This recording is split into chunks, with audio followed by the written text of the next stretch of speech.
Hello and welcome to Reboot Theater. I'm your host, the Invisible Man. You know what I love? Rampage! A simple game with a simple premise. You play as a giant monster, smash windows, smack down helicopters, eat people, and cause as much destruction as possible. And boy, was it fun! So surely there's enough material there to make a feature-length movie, right? Let's get this over with. This is Rampage. That's right, folks. This movie exists. Let that sink in for a minute. This movie was greenlit and received funding and got actual actors to be in it, because Hollywood will truly make a movie out of anything these days. I knew before I even saw this film it was gonna be bad. This is just so stupid. There's not much else to say, so let's just get right into it. The movie opens with a scientist in outer space trying to escape after an experiment goes horribly wrong. But the test subject is loose. Doctor, the test subject is a rat. Not anymore. She tries to get to the escape pod, but mission control won't open the door. We'll unlock the escape capsule when you secure the samples. Either you come home with my research, or you don't come home at all. Right, I'm sure that's how it works. There's no manual override on something as important as an escape pod. You actually need someone on Earth to open it for you. No! Who in the right mind would design a space station like that? The scientist gets the research samples and escapes the creature, only to hear the space station blow up. There's no air in space, and therefore sound cannot travel through it, but sure, she would definitely hear these explosions.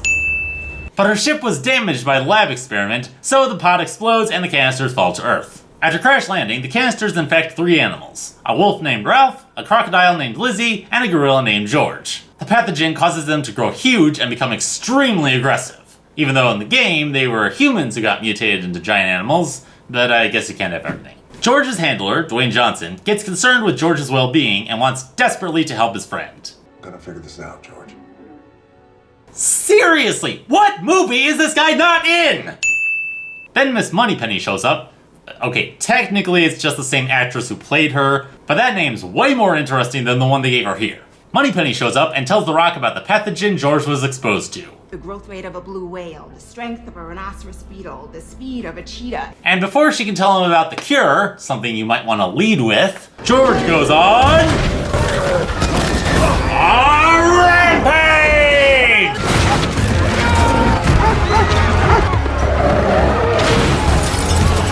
Then the military shows up and tranks George, and John Winchester loads them onto a plane. Where's George? I need to see him, and if you're thinking about putting him on that plane, it's gonna be a big mistake. I think we'll be alright. Son, I've been to hell and back. Literally. So if you think I'm scared of an overgrown ape, you don't know me at all. And as we all know, anytime a government guy in a suit says, I think we'll be alright, everything goes perfectly as planned.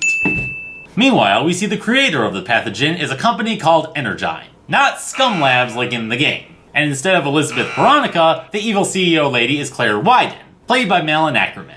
Apparently it was just too much trouble to use the actual names from the game. Seriously? Claire runs the company along with her brother Rhett, who has a magical Pop-Tart that regenerates between takes. They scheme to lure... Wait a second.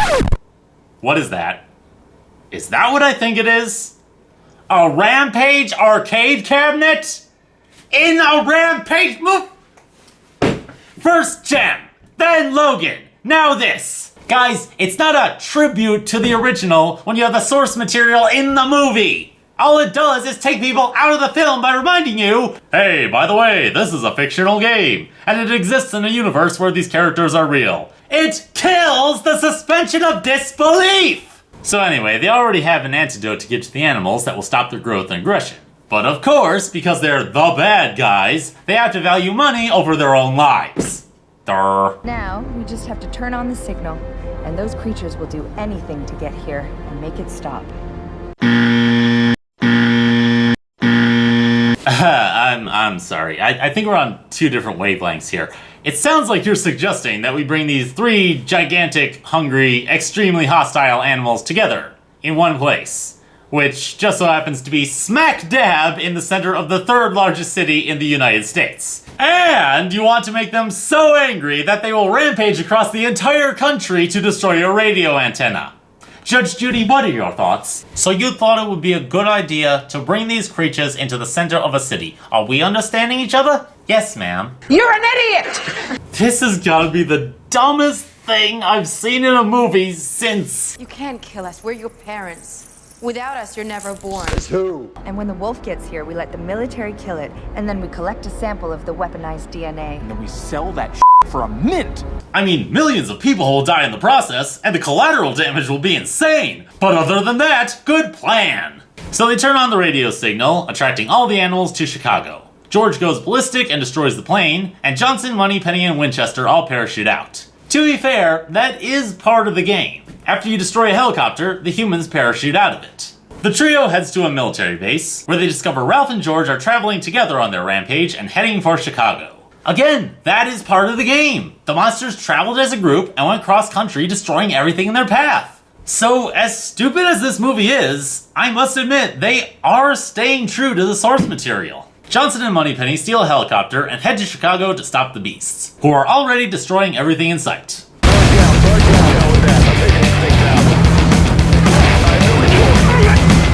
Now that's what I'm talking about!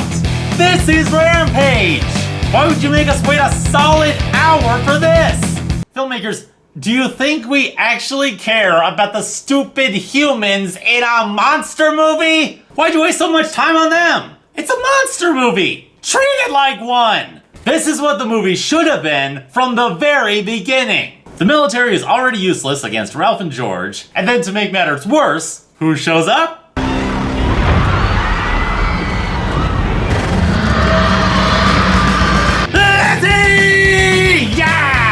Even though she was originally a lizard and not a crocodile, but still, rip them to shreds!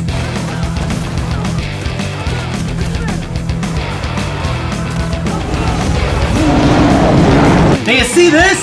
See this? That's what I came to see! I wanted to see Ralph, Lizzie, and George ripping Chicago apart on the big screen! Still, it would be a little bit better if things didn't explode for no reason.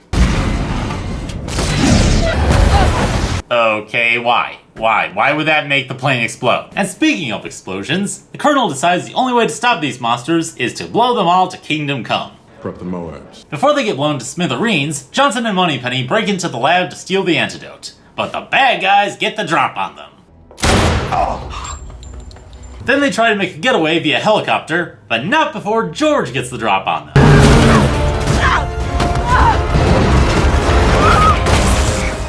What happened to your gunshot wound? What gunshot wound? I'm the Rock! Suspension of disbelief aside, they outwit the evil red dress and stick the antidote in her bag. Then they finish her off with a pretty cool line. What the hell are you doing? Feeding the monster to the gorilla.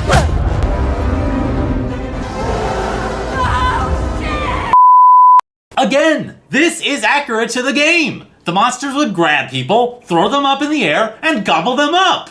Meanwhile, Brett tries to escape through the front door and gets caught by Winchester. He offers to let him go in exchange for his laptop and his sister's pet mouse. My pleasure. I hate that thing. You know, I'm pretty sure this is Curtis the mouse from Rampage 2, but only time will tell. Wink, wink.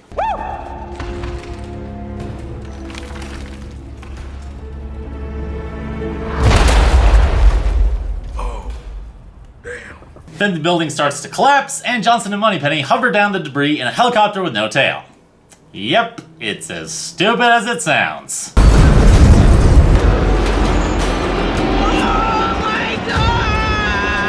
And now it's time to play Caption This Image! And you can play along too! Just comment down below with what you think this should say. It's her first time watching Teen Titans Go. Heaven help her. Or that awkward moment when you learned Sheena was a man. Or even, Shrek's about to fart, and I can't get out of the car. Help! Seriously, somebody make this a meme. This has to happen. By some miracle of movie physics, they actually survive, and the antidote turns George back to his old self. Then it's time for exactly what you came for. Action! That's right, full-on monster versus monster brawls to the death!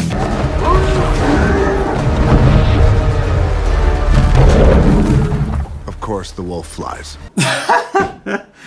I know what you're thinking, and yes, that was incredibly stupid. But to be fair, it is part of the game. When you drink purple ooze, you turn into a flying monster named Vern. So yeah, this is still a faithful adaptation. Johnson tricks Ralph into flying into Lizzie's jaws.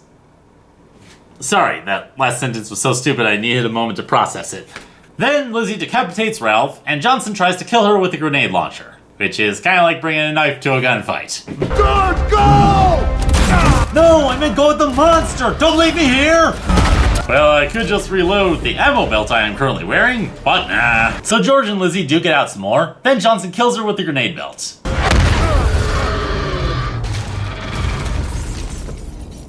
Oh, did I say kill her? I meant he just pisses her off. Oh, come on. Then Johnson tries to destroy her with rockets. Again. You mess with my friend, you mess with me, mother! And that's the most swearing we could afford with a PG-13.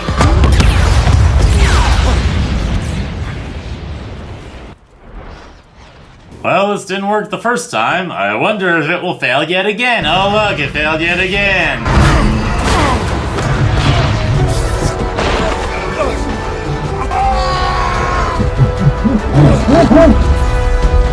In loving memory of my cousin, Harambe say nay!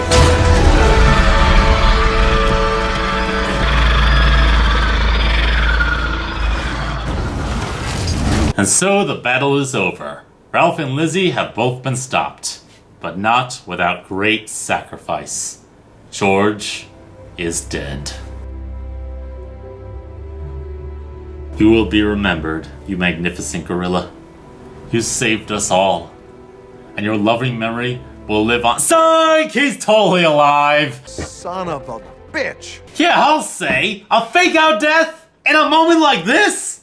That's just so wrong! Wait, is this like a thing between you guys? This is not a thing between us, it's a thing with him because he has a twisted sense of humor. And so the movie ends with a title screen. Don't those usually go at the beginning? And Johnson is somehow still standing even though that bullet's been inside of him for 25 minutes. Seriously?